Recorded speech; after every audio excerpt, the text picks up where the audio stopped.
This is deja vu, isn't it, right? This is like week one all over again. You come out against a good road division game. There's a lot of hype and renewal of rivalry expectations on that game, and then you play it and you lay an egg. But hey, you got Cincinnati next week, so we're on to Cincinnati. Literally the same exact script that I could have used after the Baltimore game could be applicable now.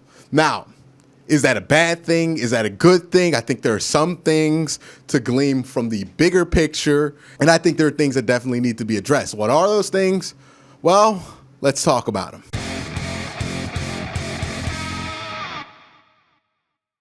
Hey guys, before this video starts, I want to make sure if you're new here, please hit that like button, hit that subscribe button, ding that notification bell as well. But also, I've been having some behind the scenes issues with YouTube, and it's kind of making the future a little bit more uncertain than I would like. I don't want to panic anybody. This channel is not going anywhere anytime soon. There are some steps that I want to take to make sure that what I do here can be protected and preserved in case of a worst case scenario.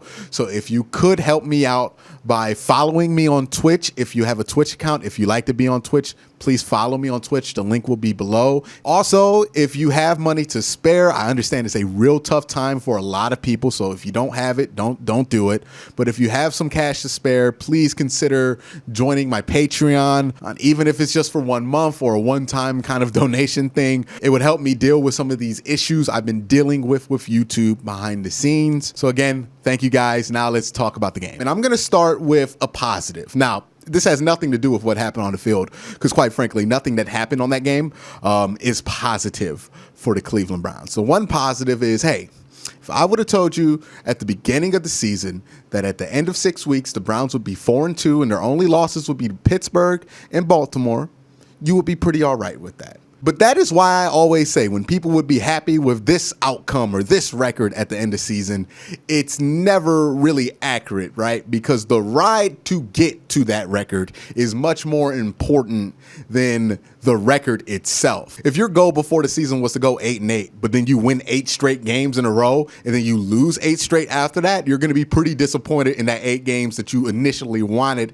at the start of the season. And I think that's what a lot of Browns fans are feeling right now. The Browns felt like they should have had a legitimate opportunity to go 5-1, finally beat Pittsburgh, and then they laid a complete egg, much to the same that they laid against the Baltimore Ravens. And now it feels like this team is back at square one.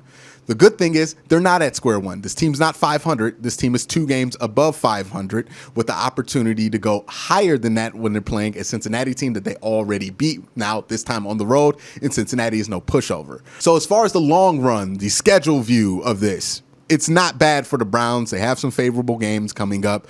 They are going to be in better situations going forward, although none of those games are layups, especially if they come out playing like they did against Pittsburgh.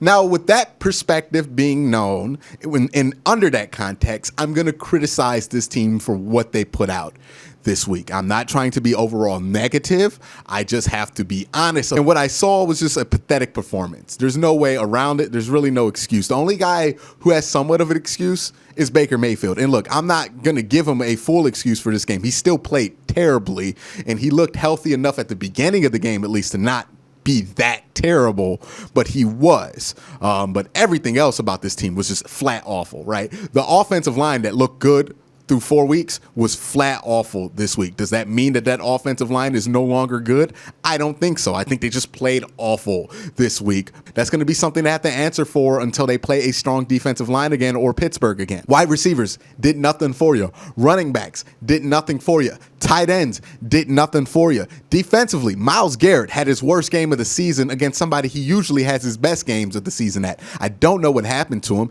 They eliminated Myles Garrett, which never happens against Pittsburgh, but it happened this week. Denzel Ward had a decent game, but then he had the one play where he got too eager to make a play, let James Washington run right by him for an easy touchdown. You just can't have those things happen, especially when Denzel knows what the situation is in the secondary and that he can't afford to be taking those kind of risk when he doesn't have any real help behind him. Defensive line didn't get nearly enough pressure against the Steelers team. I don't think this Browns team was nearly as physical as they needed to be. Disappointing all around. I wasn't a fan of the coaching. I wasn't a fan of the game plan. I wasn't a fan of the play calling. I literally can't say I'm encouraged by anything I saw on the field this week. Maybe Rashard Higgins, he had a touchdown. Congratulations, Rashard. I'm happy you're finding yourself back into the rotation and back into the good graces of the Cleveland Browns offense. Legitimately, I'm happy for Rashard there, but there are much bigger things going on with this offense than Rashard Higgins. And while we could brush off Baltimore and be like, hey, that was just one game, this is more concerning because this is the second time this has happened, and also it happens to be the second time you've played somebody that is universally considered to be a Super Bowl contender. And also, while I'm here, let me eat my crow because I thought this Steelers team would inexplicably be 6-10. I am massively wrong on that. That team looks like 12-4 at worst. They're probably going to contend with Baltimore at the top of the division. I was absolutely wrong on that read. Big Ben looks as good as ever. That defense turned it up today against the Browns and looked like that Steelers defense. So yeah, they're going to win a lot of games this year. They're really good. The Browns are not on their level yet. And this isn't one of those the Browns beat themselves games. No, Pittsburgh dominated and controlled you this entire game. This game, although it's a less of a point differential than Baltimore, is a much more impressive win over the Browns than what Baltimore did to them, because Baltimore didn't dominate us like this. Pittsburgh absolutely dominated and dictated everything that this Browns team was going to do whenever. It was relentless throughout the entire game. You have to give Pittsburgh their respect. They came in, protected their home field, and absolutely dominated a football team that I still don't think is bad. So I'm not trying to give credit to Pittsburgh here, but also I'm going to say this. The Browns played uncharacteristically bad. Like, do I think this Steelers defense played good? Do I think they played better than Indy? Absolutely. But like, for this offensive line that had been solid through a bunch of different pass rushes, including Baltimore's, to just be so leaky this game is an absolute shocker. This is one of those games where they played so horrendously bad, the Cleveland Browns did, that you don't really know if this is legitimately like representative of what this team is. Was this like an aberration? And the unfortunate thing for the Browns is that they're going to go a pretty long stretch here without proving what they are as a team. Like, it's probably going to be against Tennessee where they get another chance to prove it regardless of what their record is going into that game. And maybe this was a case of this team being 4-1 and they got excited and maybe they took this team in Pittsburgh a little bit more lightly than they should have, and then they got smacked in the mouth by a really good Pittsburgh team. Maybe it's that. Maybe they believed my 6-10 prediction. Maybe it's my fault. I don't know. But this is bad. So overall, this team played bad, but let's kind of break it down here. Defensively, I mean, like, it got so bad on defense at a point where it didn't really even matter how bad Andrew Sedeo was playing, because Big Ben could have whatever he wanted when he got comfortable and in rhythm in that passing game. Nothing was stopping him. The Browns weren't making any plays. They got 0 turnovers.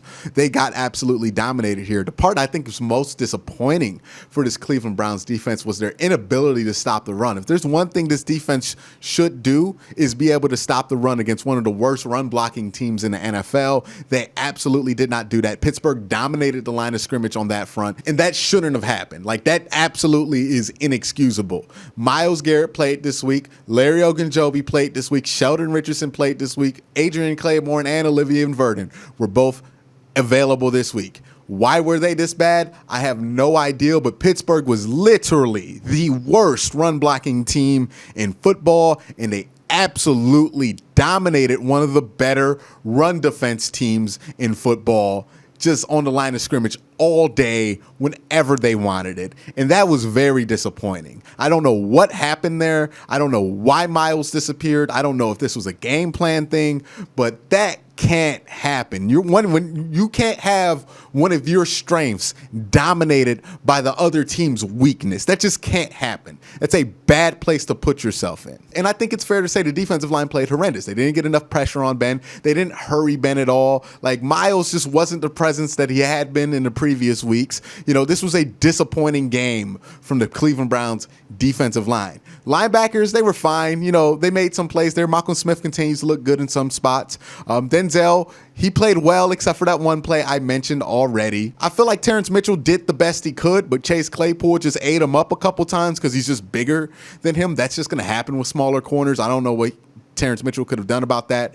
Denzel Ward did make the one super super avoidable mistake there when he bit and tried to get greedy for an interception there, and ended up getting beat deep for a touchdown by James Washington. Defensively, like, make no mistake, this was absolutely awful. This is a team loss if I've ever seen one. You let Pittsburgh come in here and use their weakness as a strength on your strength. That absolutely could never happen. And once they got that run game going, it got impossible to stop Big Ben. You could not get pressure with your front four. It just was a lame duck game by this defensive unit. Now let's talk about the offense. Man, this offensive line played awful today. There's no way around it. And I understand you're going against one of the best defensive lines in football, but you're supposed to be one of the best pass blocking offensive lines in football. And it's one thing if the Steelers get pressure. They're going to get pressure. That's what the Steelers do. They get pressure. That's how they do it. They're one of the best teams in the NFL. They played one less game than every other team. They have the most pressures in the NFL. That's incredibly impressive. That's what they do. So I wasn't coming into this game thinking that the Steelers weren't going to get any sacks or pressures. But the frequency and the ease that they were able to get pressure against this good offensive line was just disturbing. We're going to have to wait some weeks to understand what happened in this week's game. Honestly, it's going to take a while to understand this. The running backs, hey, look, Kareem Hunt ran hard. You know, he didn't get a lot of yards. He didn't get great blocking, but he ran hard. So, you know, it's hard to fault him there. I felt like Dontrell Hilliard, when he was in there in garbage time, he ran hard. So, you know, no disrespect to those two. They just didn't produce a lot. You know, Kareem Hunt wasn't as productive as he normally has been. Yes, they are missing Nick Chubb, but the issues they've had in the run game are more about not being able to move guys on the interior against Indy and against the Pittsburgh Steelers, or them just not being in situations to run the ball that much or to set up their run game. Also, let's move to the wide receivers. It's hard to judge what the wide receivers did this week, quite honestly, because Baker had no time. Again, it goes to the offensive line.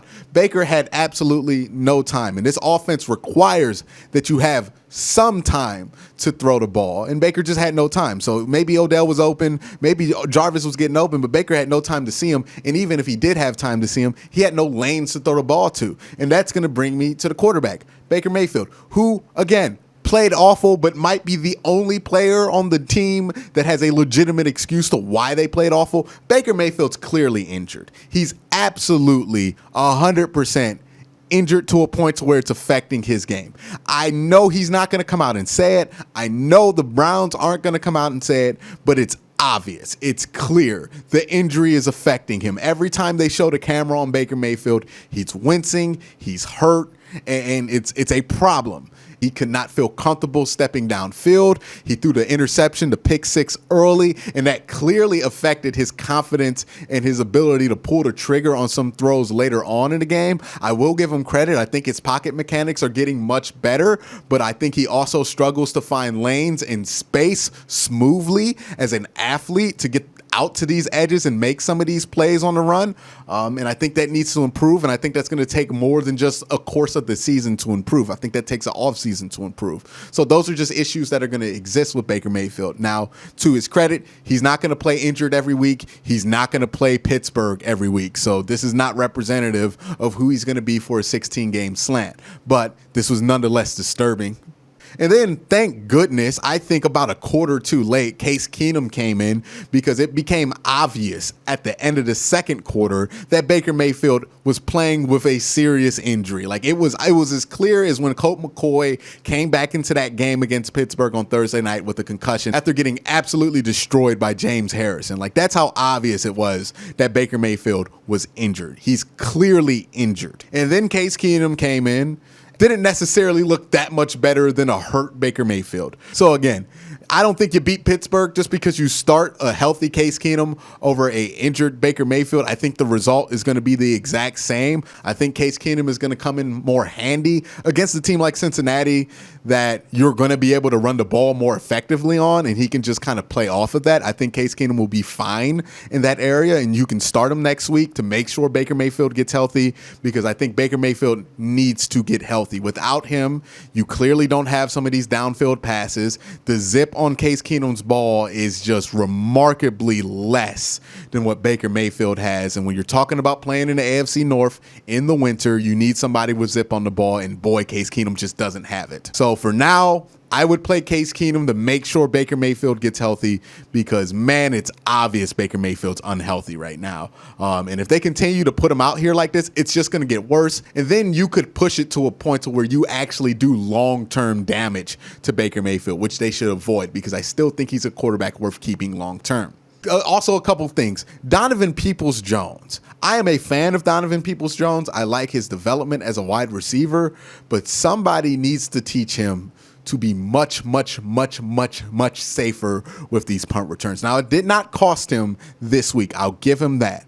But he is taking unnecessary risk on these punt returns all the time when he fields them. He had the one punt return that he fielded at the 50-yard line without fair catching and allowed himself to get nailed on the catch, almost fumbled the ball there. He's doing a lot where he tries to catch the punt off the bounce, which is not something a veteran punt returner is going to do. And if a veteran punt returner does it, it's because they're Josh Cribbs. Donovan Peoples-Jones is not at that level yet. He does not need to do things like that. He needs to just safely field this ball. I said my piece about Kevin Stefanski. I don't think he had a great game here. I think he got thoroughly outcoached by Mike Tomlin, which is fine. He's a first-year head coach. Mike Tomlin's been here for decades. That's going to happen. Overall, just an absolutely disappointing 3 hours at Heinz Field today. I think we can all agree. All right, so what's my takeaway? What's my conclusion? We got all of that bad stuff out the way, right? We got the frustration, we got the anger, you know, all these stupid Odell headlines that are going to be in the news and all these Browns headlines that are going to be in the news this week because people are going to call them pretenders and say OBJ wants to be traded again. Like all this stuff's going to pop up again. Whatever. We're back to week 1 again, but this time we're 2 games above 500. And that's the most important thing. What are the Browns going to do from here? Are they going to make this one loss, this one game, a downward spiral for the rest of the season? Or are they going to beat Cincinnati and continue to go on a roll and secure their spot to be able to redeem themselves later on? This is the question. It's much similar to what the question was in week 2, and they find themselves back in this same place again. Honestly, the Bengals also find themselves back at that same place again. So it's going to be an interesting week here. I look forward to that game against the Bengals, and I hope this Browns team comes out playing much better because, man, this did not resemble the team that won 4 in a row. This resembled the team that got their butt kicked against Baltimore, but we'll see. That's my thoughts on this game. Let me know your thoughts down in the comment section down below. Do you think I'm being too hard on this team, or do you think I'm not being hard enough on this team? Let me know in the comment section below. But again, guys, thank you for watching. Have a great day. Have a good night.